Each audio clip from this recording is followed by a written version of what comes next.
Olá, uma ótima tarde a você. Começamos agora a segunda edição do Agricultura BR ao vivo para todo o país, nesta quinta-feira, dia 13 de fevereiro. Lembrando que você acompanha o canal do Boi pelas mais diversificadas mídias. Você pode estar acompanhando agora no portal sba1.com e aí você leva para onde você quiser. Assim como no Facebook e também no YouTube, você acompanha a nossa transmissão. Para quem está com TVs por assinatura, várias que transmitem o canal do Boi, eu destaco a TV Claro e a NET, todas as duas no canal 190. A partir de agora também a TV Imaculada Conceição está conosco, sejam bem-vindos, estão linkados no programa Agricultura BR, sinal aberto no Mato Grosso do Sul. E olha, na edição de hoje eu falo muito a respeito de uma praga que é uma praga nova que foi descoberta, que atinge lavouras de soja e milho. Você vai ver aqui que os pesquisadores da Embrapa estão falando sobre o assunto, tema extremamente polêmico aqui no Agricultura BR. Você vai ver também que a Organização Internacional de Saúde Animal, a OIE, ela declarou, trouxe agora a informação de que mais um país identificou focos de peste suína africana. Agora são 14 países que estão com focos em todo o mundo. O Agricultura BR fala e traz aqui um debate importante a respeito de Fundo Rural e a decisão do Supremo Tribunal Federal, o STF, que decidiu por declarar inconstitucional a cobrança de tributação indireta sobre as exportações brasileiras ou através de trade. Já falo desse assunto por aqui no Agricultura BR. Tem mercado físico, tem mercado futuro, tem muito mais para você. A partir de agora, é o Agricultura BR no ar. E eu abro o programa falando a respeito da decisão do Supremo Tribunal Federal. Hoje nós vamos trazer uma cobertura muito completa a respeito do tema. Vamos trazer também um advogado especialista na área que vai tratar do assunto. Mas vou adiantando, quem não pegou os detalhes já está sabendo. O Supremo Tribunal Federal, na tarde desta última quarta-feira, decidiu por unanimidade fazer com que aquela tributação sobre as exportações brasileiras de maneira indireta ou através de tradings, elas não precisam pagar imposto, pagar tributo. E esse tributo é o Fundo Rural, esse é o aspecto que traz aí algum conforto e principalmente traz ali uma melhora muito grande em relação às expectativas da produção rural brasileira sobre esse tributo. Porque, ao ser considerado inconstitucional e por todo o corpo dos ministros do STF, nós temos uma situação no qual boa parte, uma parte importante do passivo de Fundo Rural acaba deixando de existir. A situação é tão importante que alguns produtores rurais, eles passam a ter até o que receber. Por conta disso, a AproSoja, Associação Brasileira dos Produtores de Soja e Milho do Brasil, já entrou com uma ação para rever os fatores que já foram pagos. Então, hoje, você vai ter uma cobertura completa, você vai ter aí destaques importantes a respeito deste tema. E agora eu falo a respeito da Organização Internacional de Saúde Animal. A OIE, na manhã desta quinta-feira, divulgou dados que mostram a confirmação de mais um foco de peste suína africana. Foi, no caso, o Serra Leoa, na África, mais um país que foi afetado pelos problemas. Por enquanto, com exceção de China, nós temos a Romênia e também o Vietnã como os países que têm apresentado o maior número de focos identificados da peste suína africana. Com o dado apresentado hoje, agora há 14 países que apresentaram peste suína africana, é o que eu vou mostrar agora na tela. Você acompanha comigo, dados atualizados. A Agricultura BR traz para você aqui a contaminação. Pode voltar aqui na tela, por favor. Pode voltar aqui na tela. Nós vamos trazer para você ainda hoje os números atualizados em relação à peste suína africana e os países que estão sendo afetados pelo problema.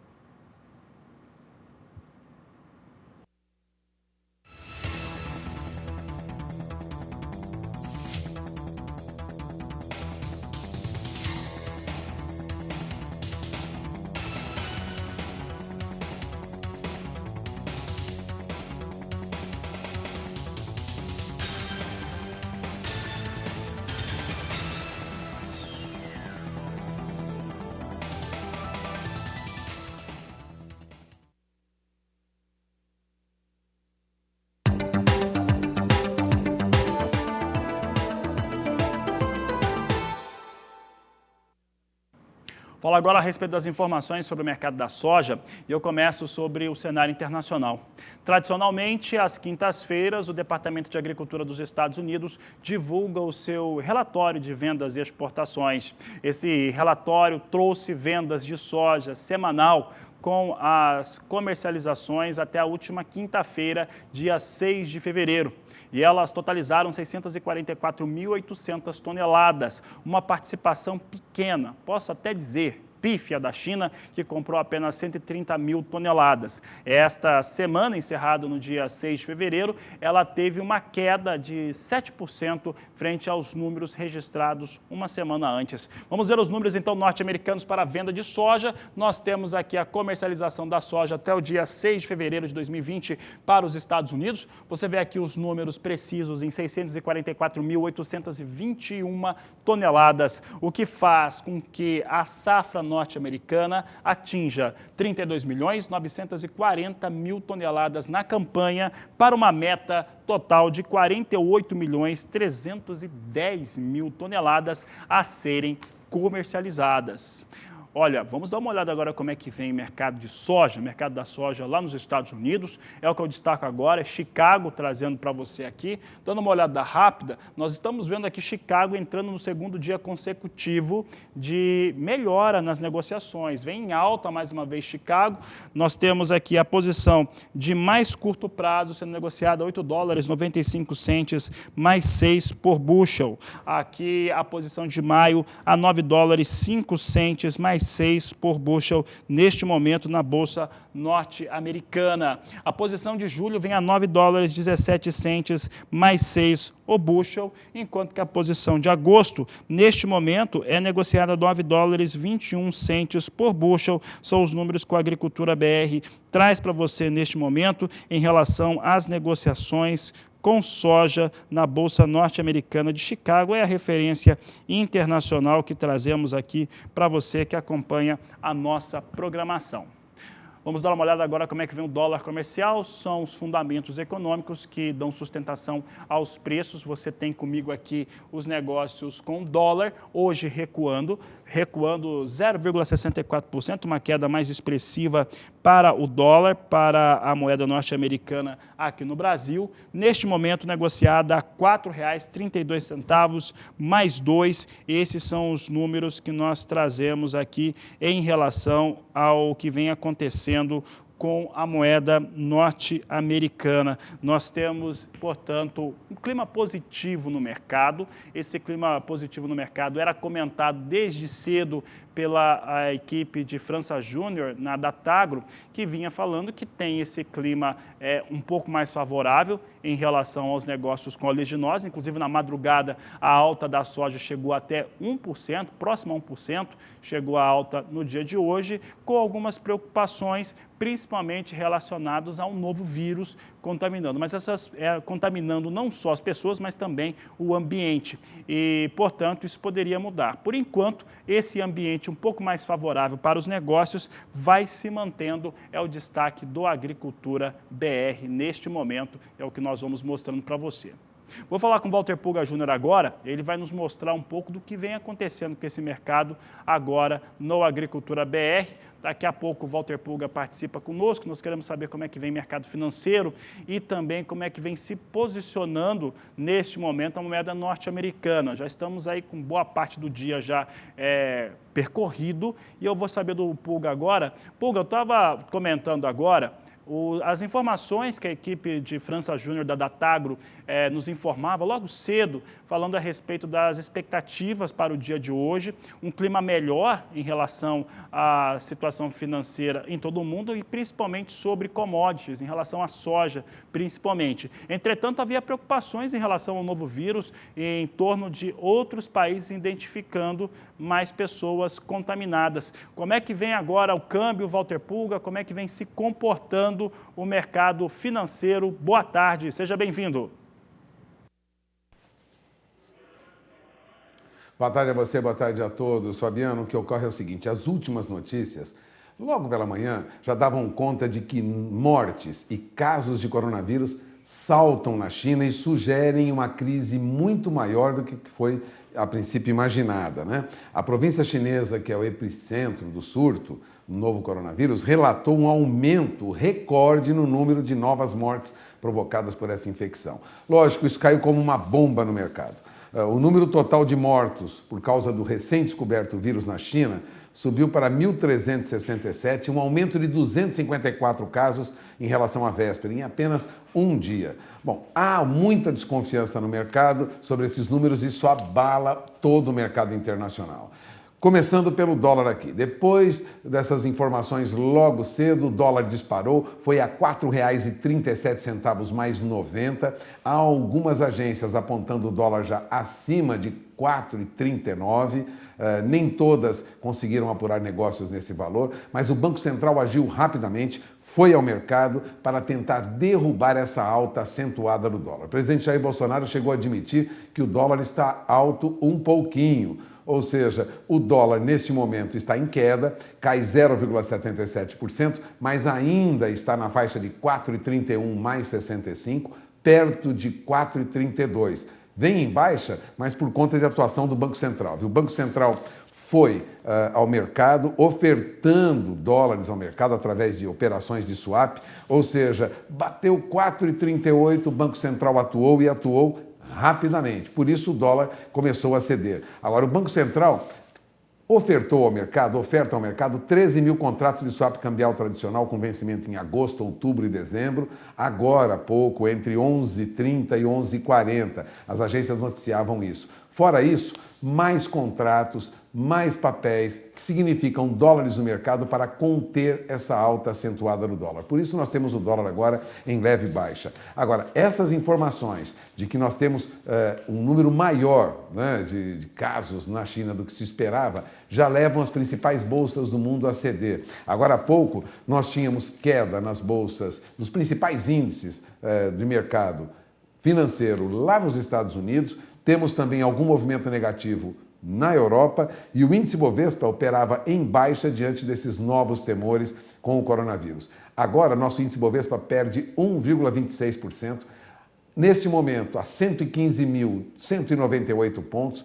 De novo, chegou a operar abaixo de 115 mil pontos, chegou a recuar para 114.800 pontos. Para que você tenha uma ideia, semanas anteriores nós esperávamos já os 120, quem apontasse até 124 mil pontos, temos agora o nosso índice Bovespa de volta na faixa de 115.198 pontos, depois de rasar fundo aí, vou repetir, abaixo de 115 mil pontos, chegou a 114.800 pontos.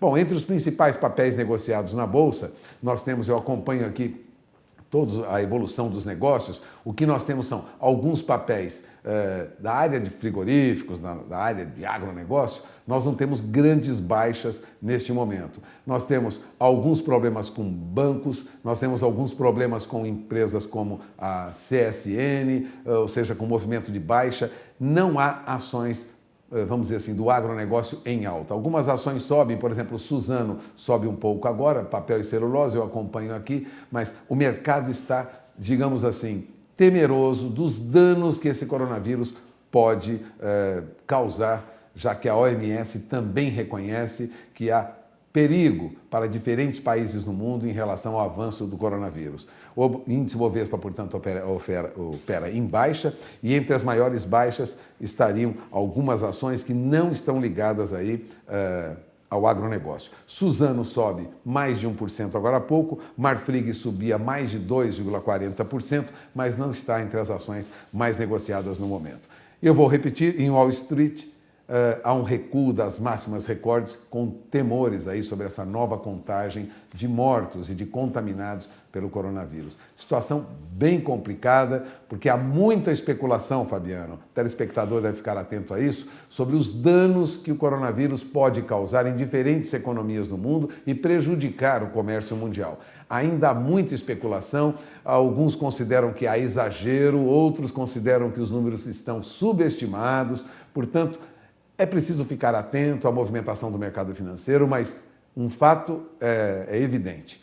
Há muita oscilação no mercado, em todos os mercados de commodities em geral, por conta do coronavírus e das dúvidas sobre os números divulgados pela China.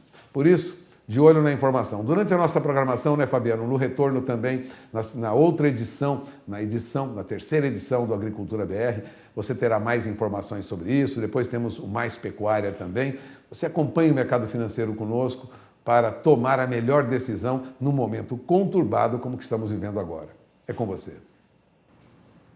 Tá certo, Pulga, é preocupação mesmo.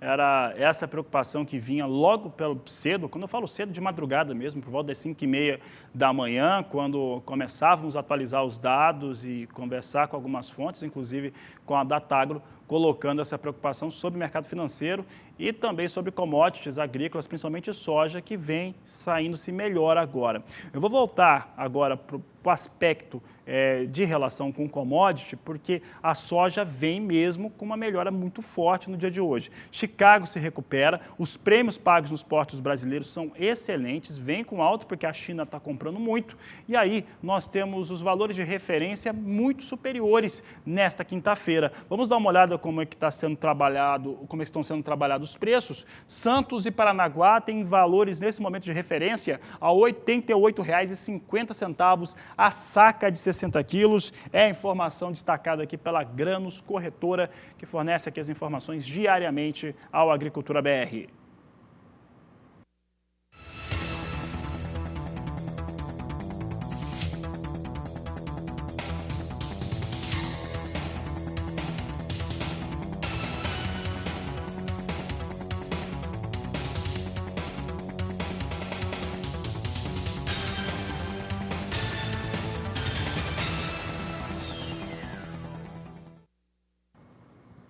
E olha só, uma praga nova foi identificada em lavouras no estado do Mato Grosso. Ela atinge lavouras de soja, de milho e de algodão principalmente. Apesar dela ser nova, a identificação veio logo feita por parte de pesquisadores que atuam na região e está sob controle. É o que nós vamos conferir agora na reportagem de Valdir Pacheco. Amaranthus palmeri é considerado uma planta que tem crescimento acelerado e compete com a cultura agrícola por água, nutriente, espaço, luz e CO2. Nos Estados Unidos, onde a ocorrência é mais comum, chega a causar queda de produtividade de 79% na soja, 91% no milho e 77% no algodão, conforme dados de pesquisas norte-americanas. As imagens do amaranthus que aparecem foram obtidas na internet, já que a ocorrência é rara e pontual em determinadas regiões de Mato Grosso. O Amaranthus palmeri foi identificado pela primeira vez no Brasil em 2015 em uma área de cerca de 10 mil hectares na região médio-norte de Mato Grosso. Desde então, uma força-tarefa liderada pelo Instituto de Defesa Agropecuária de Mato Grosso, pelo Ministério da Agricultura e a Embrapa Agrosilvio Pastoril, com apoio de universidades, vem atuando em diferentes frentes visando a contenção da praga, o estudo de formas de controle e a sua erradicação. Amaranthus palmeri é uma planta de difícil controle e a recomendação técnica é a rotação de culturas e a cobertura do solo como supressão. A nossa equipe esteve na sede da Embrapa Agrosilvio Pastoril e conversou com os pesquisadores doutora Fernanda Iqueda e o doutor Sidney Cavalieri da Embrapa Algodão. E segundo a doutora Fernanda, que tem acompanhado os estudos e observações feitas a campo, fala dos benefícios do consórcio do milho com a braquiária. Fizemos alguns estudos, um com a cultura do milho, outro com a cultura da soja e mais um outro com a cultura do algodão. Em todos esses estudos, a gente procurou avaliar a aplicação de herbicidas em pré e pós-emergência com diferentes mecanismos de ação.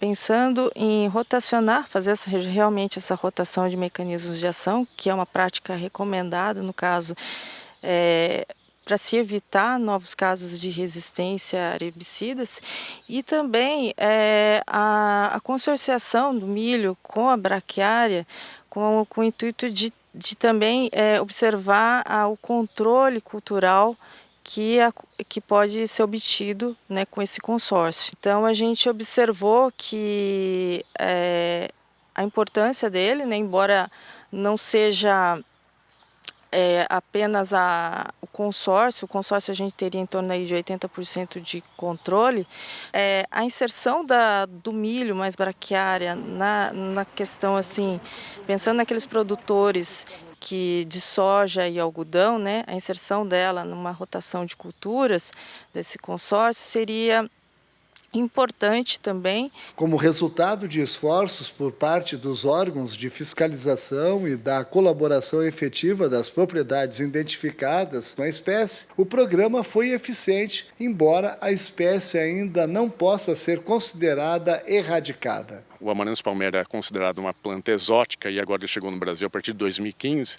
Aquela infestação inicial ela reduziu substancialmente. Então nós tivemos até recentes relatos de colegas aí, mostrando que a densidade de plantas, o número de plantas por metro quadrado reduziu muito, mostrando o excelente trabalho dessas instituições, principalmente o INDEA. E não há relatos até agora de que o problema está se alastrando, né, se disseminando ainda mais. O trabalho, conforme comentado, ele foi focado pensando em 2 sistemas de produção.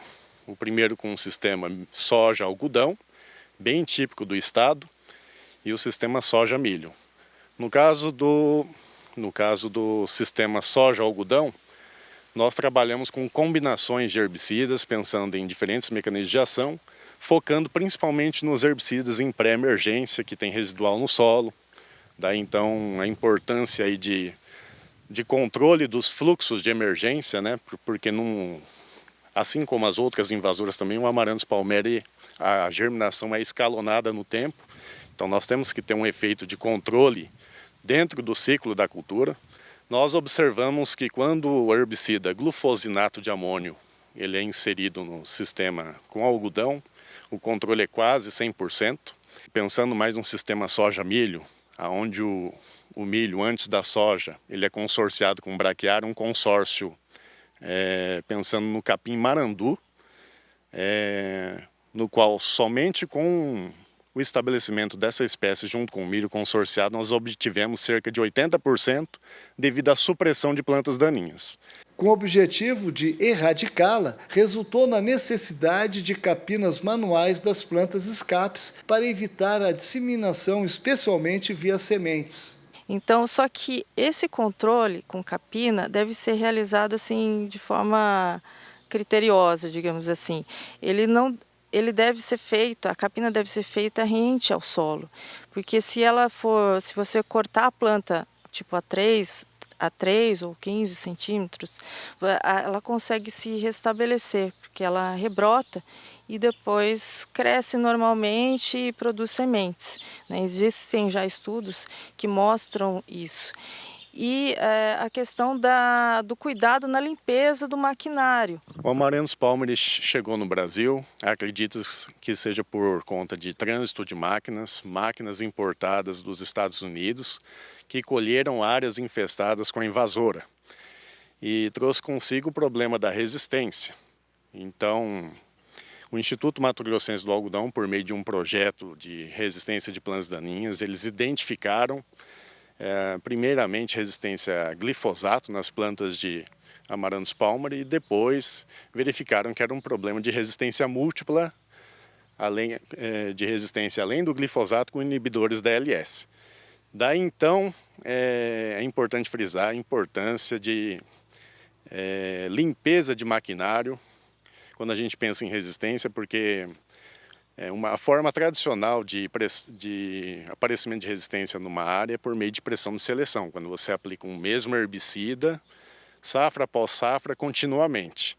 Entretanto, se por exemplo, eu alugo uma máquina, vamos citar um exemplo aqui no Brasil, né? Capim amargoso. Se eu alugo uma máquina que colheu áreas de soja infestadas com capim amargoso, com resistência a glifosato, trago para o Mato Grosso em áreas novas, eu posso estar favorecendo, né, a disseminação da resistência, exatamente porque não houve um critério em termos de limpeza de maquinário. Então, falando do Amaranthus palmeri, a forma que apareceu no Brasil, acredita que seja por conta de trânsito de máquinas oriundas dos Estados Unidos, contaminadas com sementes da invasora. De Sinop, Mato Grosso, Valdir Pacheco.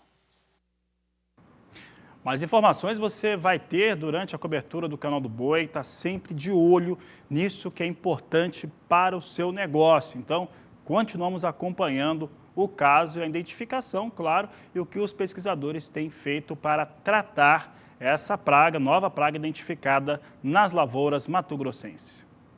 Eu vou para um rápido intervalo comercial, daqui a pouco eu volto, nós vamos trazer em destaque o mercado do milho, vamos falar também a respeito de café daqui a pouco. E a atração de hoje é sobre a decisão do STF, Supremo Tribunal Federal. Daqui a pouco nós vamos falar da relação do Fundo Rural, como que essa decisão de não fazer a cobrança do tributo Fundo Rural sobre as exportações de maneira indireta ou por trading podem ser muito positivas em relação ao passivo do Fundo Rural. Daqui a pouco, no Agricultura BR. Há bastante tempo, nós estamos informando que o estoque de passagem da safra 18/19 para milho seria cada vez menor e que o Brasil teria problema de abastecimento, fazendo com que os valores disparassem.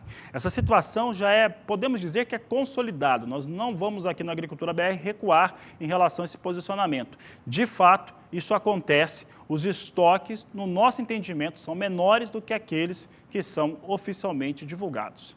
Entretanto, o fato de estar menor é assumido também pela Companhia Nacional de Abastecimento, pela CONAB. E este foi o assunto que a nossa equipe de reportagem em Brasília, por Saulo Lopes, conversou com os representantes da estatal brasileira. Veja.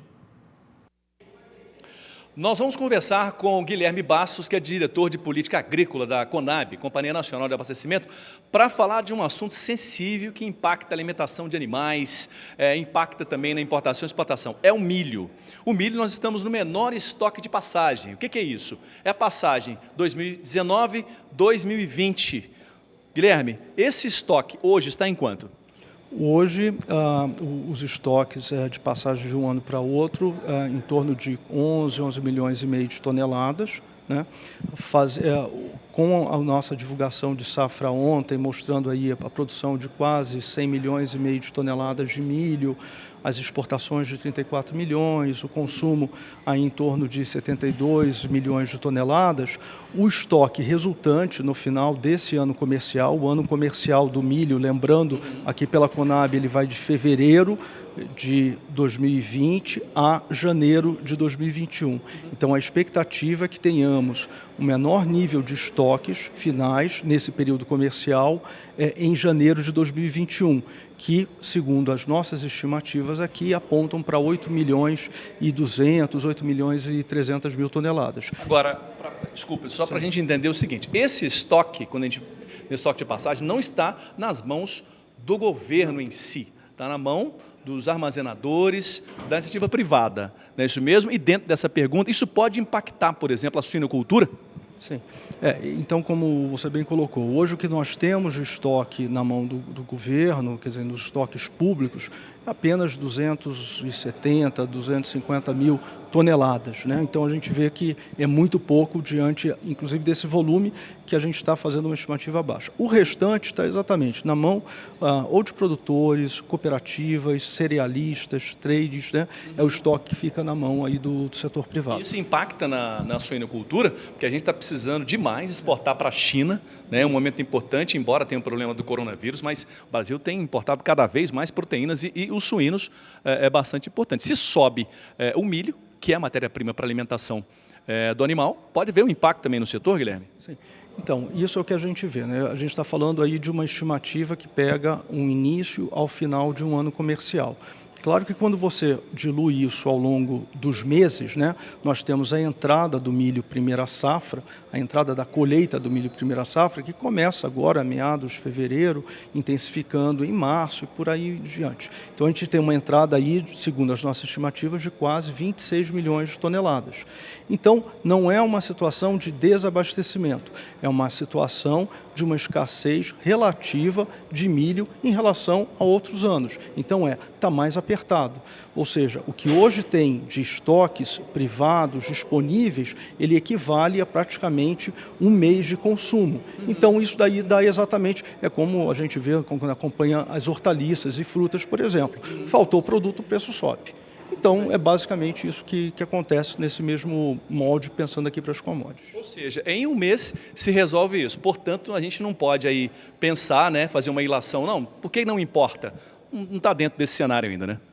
A importação ela é possível de ser feita localizadamente, onde principalmente a grande indústria integradora, não sei o que, começa a sentir que isso começa a afetar os seus custos de produção. Então, é uma possibilidade. A gente tem países vizinhos, né, como a Argentina, o próprio Paraguai, que têm estoques disponíveis e que aí é uma questão de fazer uma conta, né, uma conta de chegada que o próprio setor privado ele faz e ele verifica até que ponto vale a pena ainda continuar pagando o preço no mercado interno mais alto ou se vale a pena fazer a importação.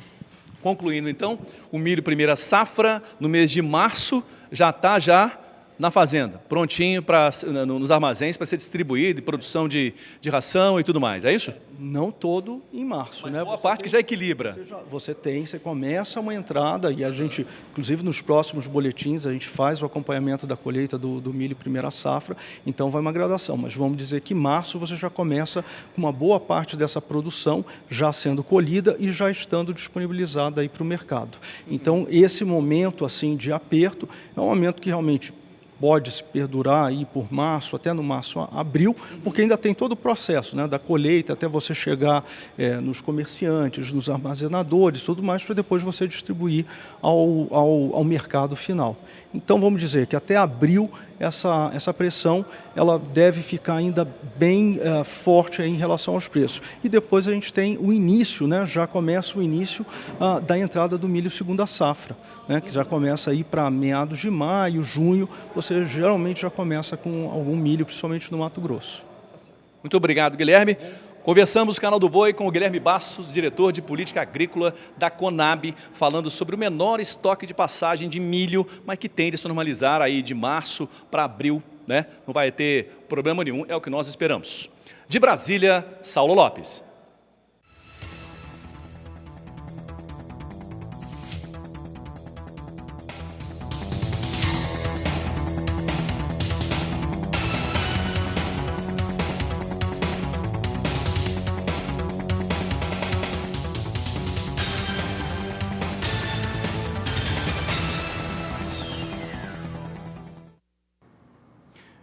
Fator de normalização, como meu colega Saulo Lopes falou com o Guilherme da Conab agora há pouco, em relação ao abastecimento de milho. O que nós temos com a entrada da segunda safra brasileira, que foi estimada agora em pouco mais de 73 milhões de toneladas e não 72 milhões de toneladas, é você ter uma oferta um pouco melhor dentro do país do que aquela que se previa anteriormente. Entretanto, sobre uma demanda de exportação e de consumo interna muito mais efervescente do que se tinha no ano de 2019, sobretudo no mercado interno brasileiro. Portanto, quando falar em normalização, né, e a informação de governo, é sempre importante ficar um pouco com o pé atrás, porque principalmente para quem está fazendo a aquisição, precisa fazer esse planejamento de maneira correta. Mesmo com a entrada da segunda safra, o milho não perde aquecimento em relação aos valores praticados por saca. Isso não aconteceu nem em 2019. Quanto mais em 2020, com a previsão de demanda interna que se tem sobre as carnes brasileiras. Então, produtor rural, fica de olho nisso, porque isso pode acontecer mesmo, se ter um problema um pouco maior em relação à disposição de milho em valores adequados, porque ter o milho no valor lá em cima, talvez não seja aquilo que quem precisa demandar milho precise ou queira ter. Já que falei de milho, vamos continuar falando de milho agora sobre os números apresentados pelo Departamento de Agricultura norte-americano. Tradicionalmente, na quinta-feira, são apresentados os números do relatório de vendas e exportação.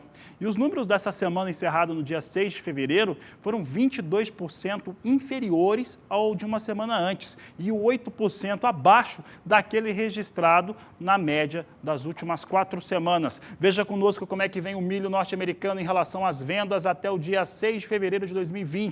A venda semanal foi de 968.800 toneladas, queda de 22% frente ao que aconteceu uma semana antes. Na safra, foram comercializadas 23.750.000 toneladas de milho, enquanto a meta para esse ano safra, 19/20, é de 43.820.000 toneladas de milho, são os números do Departamento de Agricultura norte-americano. Veja conosco agora como é que se comporta o mercado do milho nos Estados Unidos. É Bolsa de Chicago em destaque. Nós temos aqui Chicago, mercado ao vivo com queda é perto de 1% nesse momento. Posição de março, $3,79 mais 6 o bushel. Maio, $3,84 mais 2. Julho, $3,87 o bushel. E setembro, $3,86. Negócios em queda para o milho norte-americano, negócios por lá.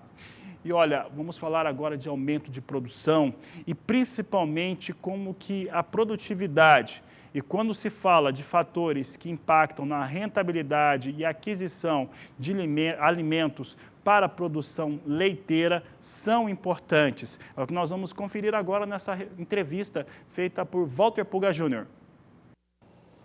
Produtor de leite deve enfrentar este ano uma elevação dos custos de produção, notadamente quando falamos de grãos. A perspectiva por demanda do mercado de proteína animal é muito grande, produção de carnes, e o produtor de leite deve também sofrer um aumento no custo de produção. Aqui ao meu lado, Geraldo Borges, presidente da Abraleite, Associação Brasileira dos Produtores de Leite. Eu pergunto, Geraldo, é preocupante a alta do custo de produção neste ano de 2020? Sim, primeiro agradecer o canal do Boi, agradecer você, Puga, pela entrevista, e é preocupante sim.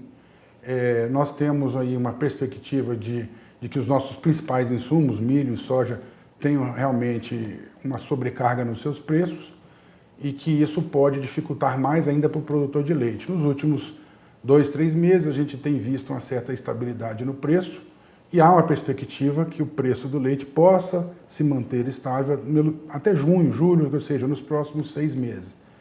Mas o custo de produção, por outro lado, ele tira aquela possibilidade de lucro do produtor. Então, nós temos uma preocupação muito grande e é um trabalho que a Abraleite desenvolve sempre junto ao governo federal, tentando colocar uma desoneração da cadeia produtiva do leite, de uma maneira geral, para que os nossos preços possam ser competitivos, para que a gente consiga, quando há principalmente esse desequilíbrio, que os nossos insumos estão mais caros, né, mais difíceis para o produtor, nós ainda consigamos ter alguma margem de lucro. É necessário que o custo Brasil seja trabalhado de forma que ele não inviabilize nossa atividade.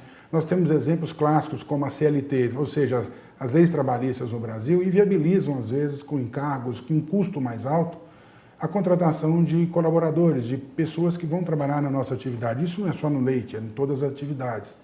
Mas comparando com outros países, como os Estados Unidos não tem nenhum tipo de cobrança ao empreendedor como a CLT cobra. Como a CLT no Brasil encarece e dificulta o empreendedorismo no campo e na cidade.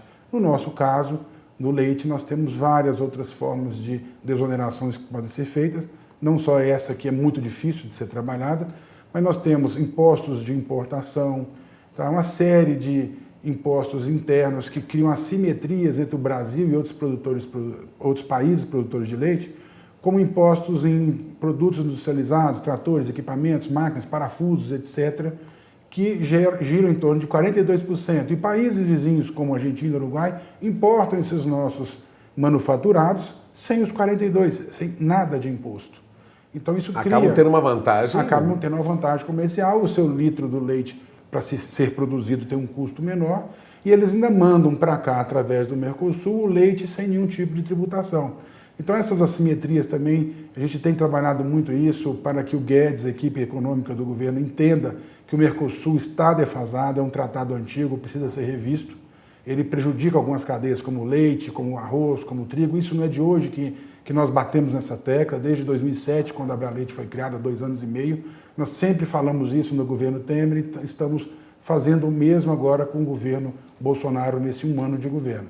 Nós temos uma boa vontade enorme do Ministério da Agricultura, a Tereza Cristina, uma ótima ministra, que tem olhos para a nossa atividade e que tem atendido nossas demandas na medida do possível, e juntos nós estamos construindo alguma forma de viabilizar economicamente a nossa atividade, principalmente junto ao Ministério da Economia, onde podem haver decisões que desonerem a nossa cadeia e que viabilizem o produtor permanecer na atividade com lucro, com dignidade, aquele que é pequeno e aquele que é empresarial, aquele que tem volume maior, queira reinvestir, queira crescer mais na atividade, porque nós temos uma agenda que nós não abrimos mão. O Brasil precisa ser o maior exportador de lácteos do planeta, o maior produtor e o maior exportador. Nós temos obrigação de ser o maior do mundo. A Nova Zelândia é uma ilha norte e sul do tamanho do Rio Grande do Sul. Nós temos um país continental, sem nenhum problema de climático, como furacões, tornados, maremotos. Nós temos fotossíntese o ano inteiro, é um Brasil agrícola, um país que oferece todas as condições para que nós possamos ser, não o terceiro ou quarto maior produtor de leite do planeta como somos hoje, mas sim o maior produtor e principalmente o maior exportador, como já somos em várias cadeias grandes exportadores, na soja, na carne, no frango. Nós temos o dever de casa a ser feito. Precisamos organizar a cadeia interna.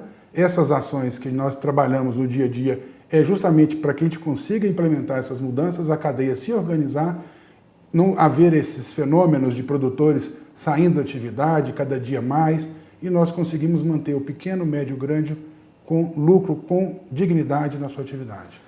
Bom, você acaba de ouvir Geraldo Borges, presidente da Abraleite, perspectiva para 2020, estabilidade no primeiro semestre, os preços, mas os custos sobem. O produtor vai sofrer em 2020? Esperamos que não. Houve também, uma venda de matrizes com essa alta da arroba do boi, acabou refletindo no nosso mercado da cadeia produtiva do leite. Muitos produtores de leite descartavam animais mais idosos, animais com algum tipo de necessidade de ser substituída, aproveitou o momento da alta da arroba e houve uma venda significativa, uma redução de matrizes no rebanho, e isso segurou um pouco o aumento da oferta de leite, é o que nós imaginamos, para 2020.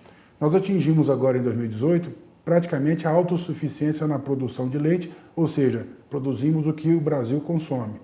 Tá? Nós somos um país extremamente consumidor de leite, tanto que nós somos o terceiro ou quarto maior do planeta e consumimos praticamente 100% daquilo que a gente produz, pois exportamos muito pouco. E a preocupação era grande, porque a partir de agora de 2020, tudo indicava que nós teríamos excesso de produção, ou seja, deixaríamos de ser autossuficientes e passaríamos a produzir mais do que consumimos. E se nós não temos exportações, por não termos condições de competitividade de preço, as agendas pelo governo foram feitas, atenderam nossas demandas de abrirem mercados como China e Egito, fazer os protocolos, habilitar as plantas, ou seja, habilitar os laticínios, as plantas das indústrias laticínios, mas nós não temos preço competitivo para jogar o nosso produto em uma grande escala em países grandes importadores como a própria China. Então, nós temos que teríamos que criar uma maneira de aumentar o consumo interno e aumentar as exportações, mesmo que não tivéssemos excesso de produção. Então, a situação era muito preocupante. Essa questão de inibição pelo alto custo dos grãos hoje e também pela venda de matrizes, nós acreditamos que não vai haver uma alta na produção, um aumento na produção de leite em 2020 e que isso vai ajudar a segurar uma certa estabilidade, pelo menos no primeiro semestre. Bom, agradeço a presença do Geraldo Borges aqui conosco, presidente da Abraleite, Associação Brasileira dos Produtores de Leite. Fica aí o recado. Perspectiva para 2020 é de produção estável diante das circunstâncias atuais. Agradeço mais uma vez o Geraldo, é com vocês em Campo Grande. Tá aí o que o Geraldo coloca, é essa preocupação que existe na pecuária, seja ela de bovina de corte, de leite, bovina de leite, seja ela na suinocultura ou seja na avicultura. Há uma clara preocupação com os valores dos grãos para esse ano de 2020. Na nossa percepção aqui, pelos levantamentos, inclusive que são oficiais, o fator aqui no Brasil, ele é afetado, porque não dá para saber exatamente como que é esse estoque de passagem que entrou nessa safra, mas a disposição de grãos entre o que nós vamos ter da primeira safra para a segunda vai fazer com que se tenha um dos piores momentos em relação a abastecimento dos últimos 15, 18 anos, quase 20 anos aí em relação a abastecimento. Isso é arroxo em relação à disposição principalmente de milho. Mas a soja não fica muito atrás, não. O destaque por aqui agora é o mercado do café.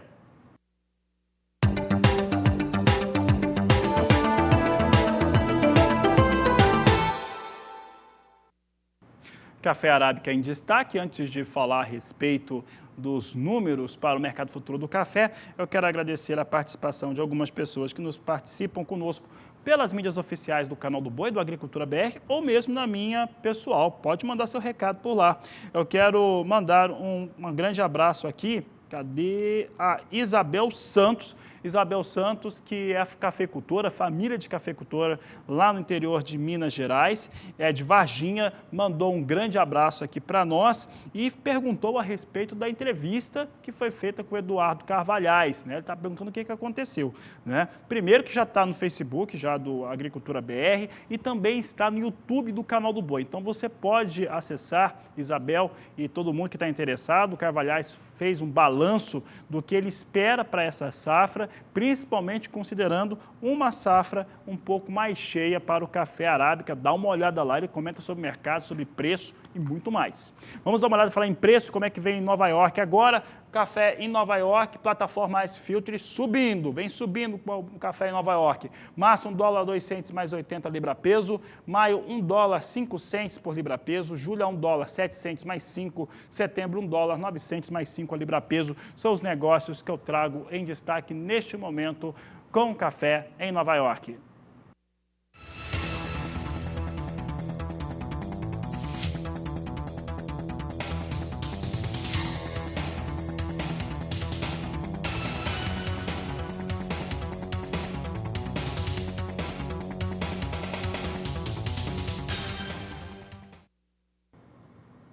Mercado do café robusta, as negociações internacionais de referência para o Conilon no Brasil acontecem em Londres. Você acompanha comigo agora o destaque para a Bolsa de Londres para o café robusta, negociada em tonelada e dólar. E as posições vêm com alta em torno de 0,5%. Março, $1.294 a tonelada. Maio, $1.310. Julho, $1.329 por tonelada. Setembro, $1.346 por tonelada. São os negócios com café robusta na Bolsa de Londres.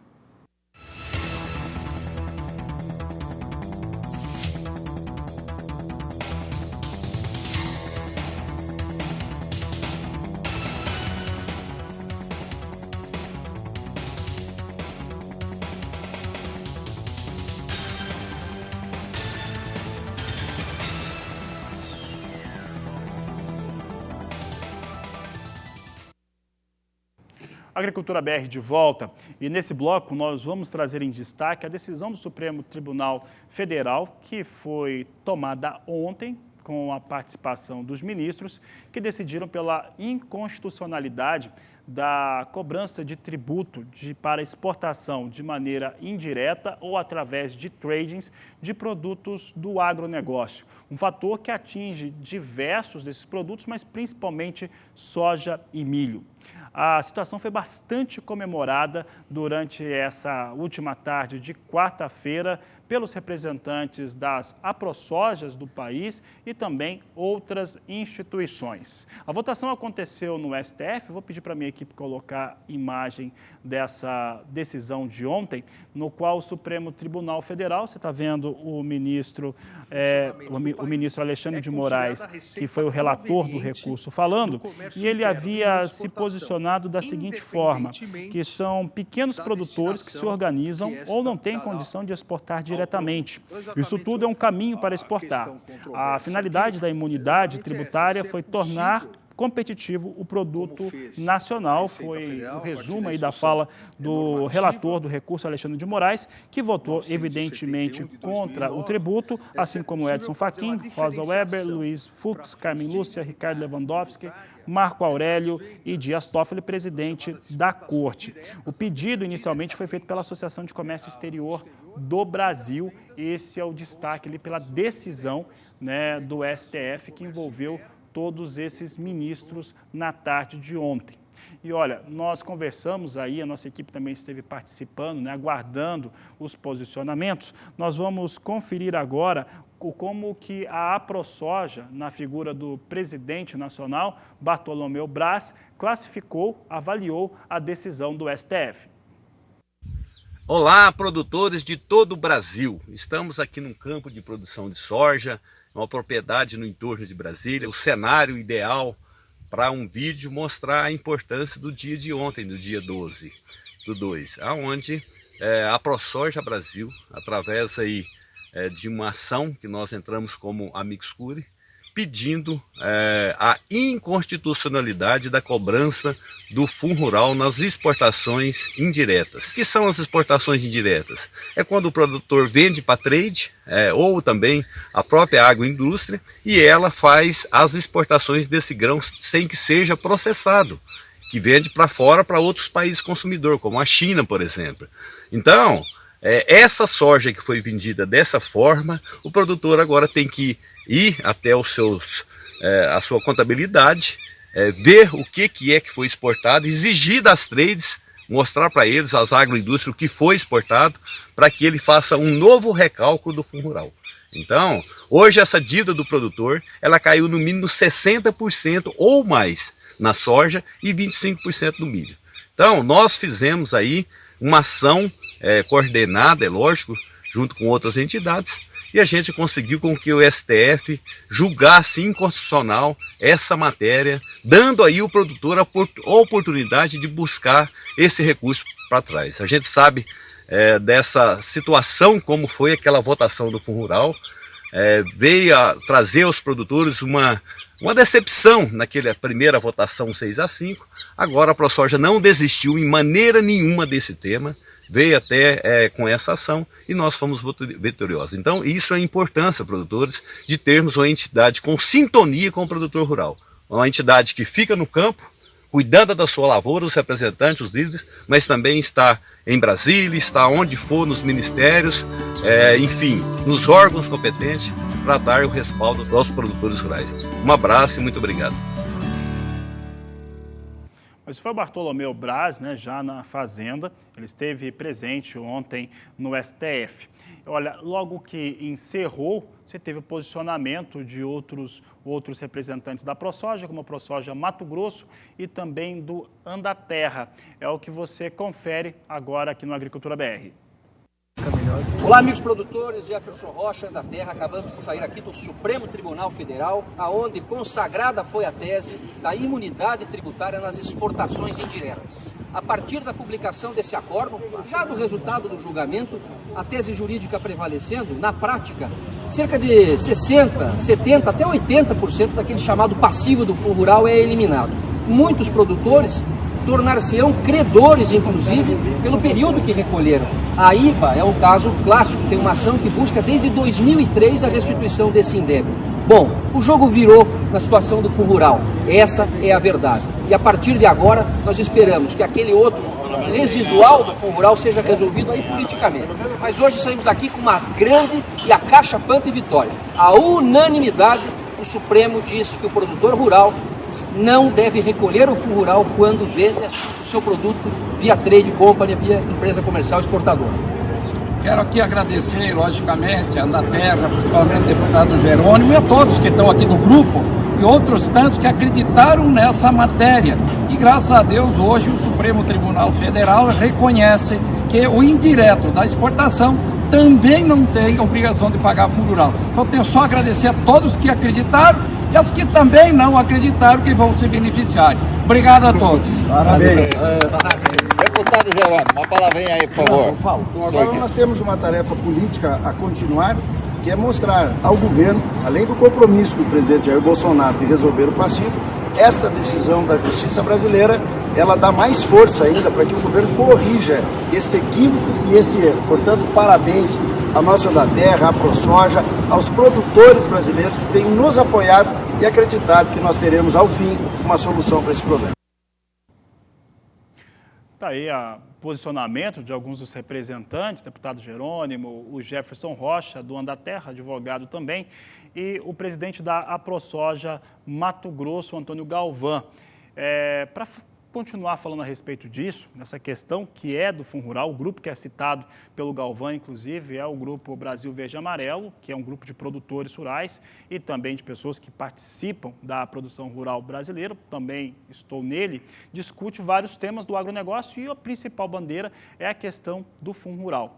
E para falar sobre esse Fundo Rural e comentar essa decisão do STF, que ainda não foi publicada, nós recebemos aqui um advogado especialista no assunto, já esteve conosco em outras oportunidades para comentar a respeito do Fundo Rural, Gustavo Passarelli. Obrigado pela sua participação mais uma vez aqui no Agricultura BR. Se acompanhou aqui o posicionamento, as decisões que foram tomadas ontem estão sendo vistas como uma grande vitória, uma vitória importante para a produção rural brasileira, mas algumas situações precisam ser observadas. Quais seriam elas? Gustavo, boa tarde, seja bem-vindo. Boa tarde, Fabiano.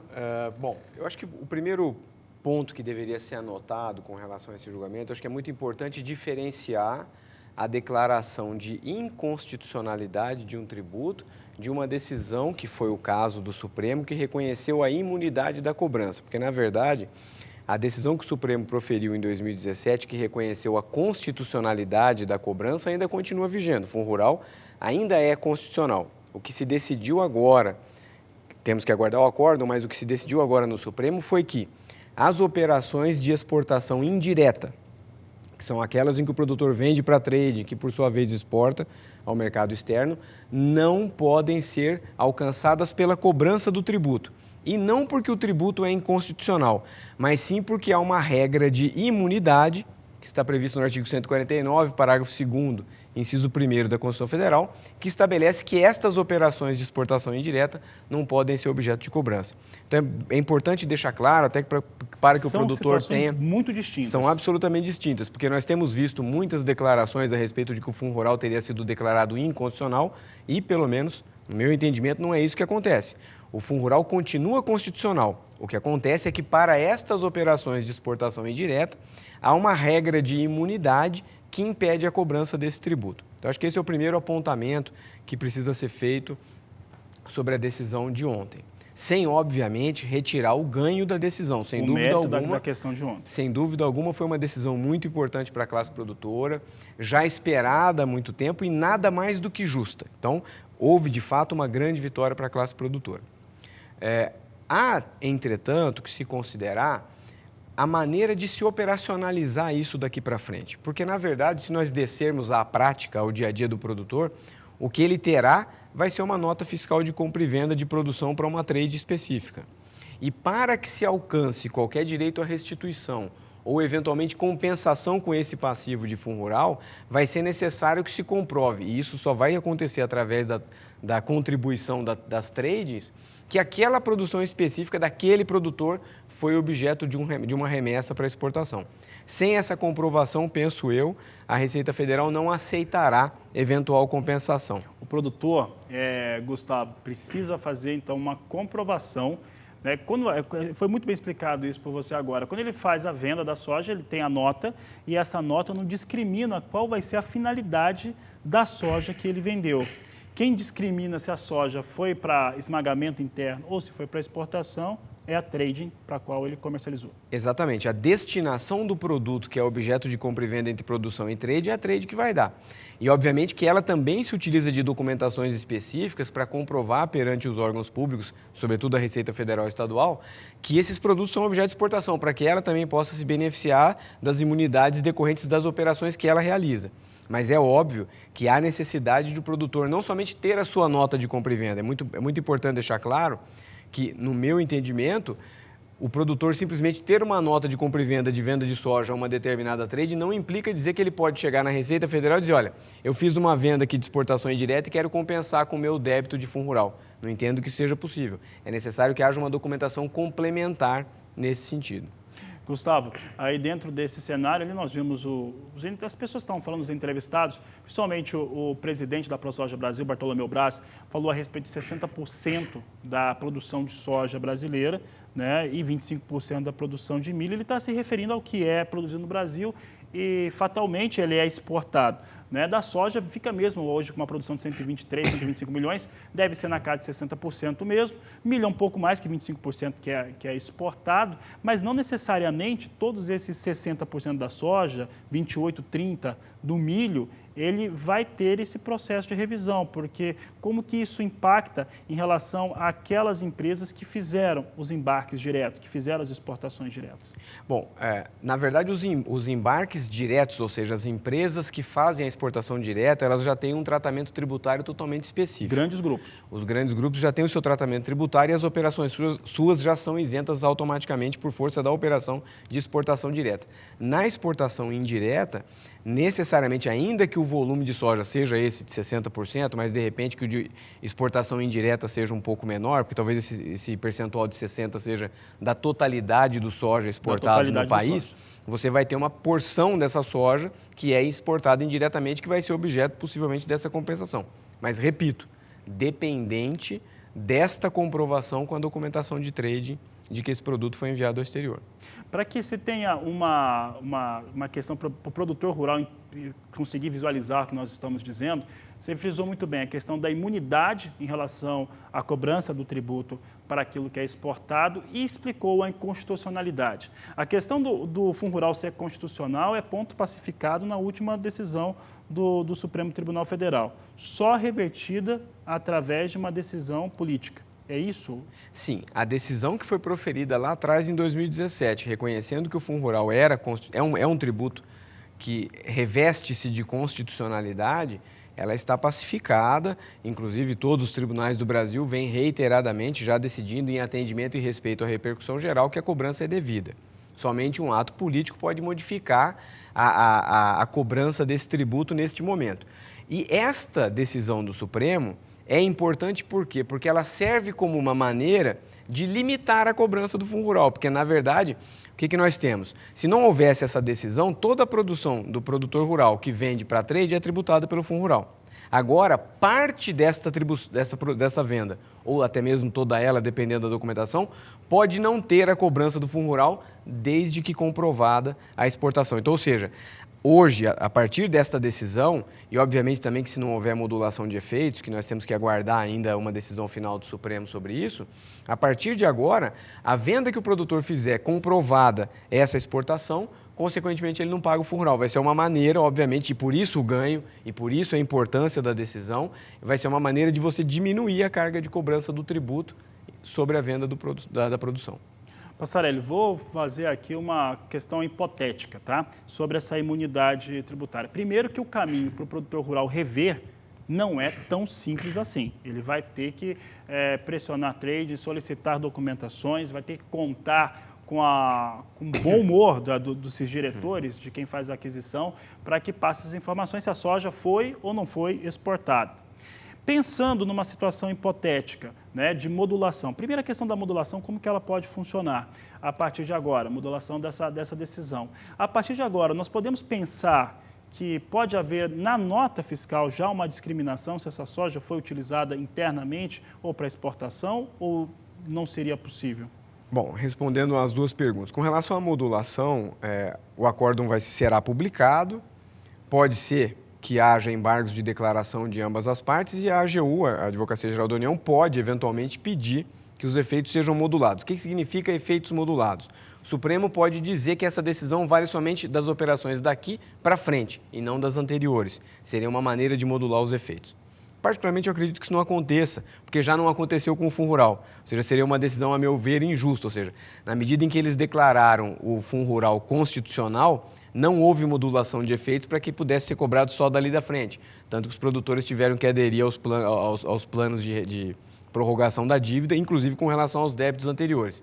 Então, a meu sentir, não seria correto que o Supremo agora modulasse o efeito para dizer que essa imunidade só seria daqui para frente, retirando o direito do produtor rural de compensar esses créditos que ele teria dos anos anteriores. Então, muito embora até que a União possa fazer o pedido de modulação, eu não acredito que o Supremo assim proceda. E com relação a essa documentação e essa informação na nota fiscal dessa finalidade para exportação, eu entendo que seria salutar que se constasse desde já na nota que essa operação se destina à exportação, mas é importante lembrar que a sistemática de comprovação da exportação demanda a apresentação de outros documentos, inclusive documentos de aduana, portuários, para mostrar que efetivamente o produto deixou o país. Então, vale dizer, uma nota fiscal de produtor rural, a meu sentir, que conste a operação como destinada à exportação, não deve servir por si só, sem outros documentos complementares, como um elemento para fazer a demonstração dessa exportação. O caminho é longo. O caminho é longo. Tá certo. Gustavo Passarelli, quero agradecer a sua participação aqui no Agricultura BR. Muito obrigado mais uma vez pelo convite. Estou à Obrigado, disposição. sempre um prazer recebê-lo aqui no Agricultura BR. E vou encerrar o programa aqui com o Passarelli, trouxe aí algumas situações muito importantes para o produtor rural, né, que desde ontem conosco acompanhando as informações a respeito dessa decisão do STF. Eu desejo a todos uma excelente tarde, nós voltamos logo mais às 16 horas no horário de Brasília na terceira edição. A todos uma boa tarde e até mais.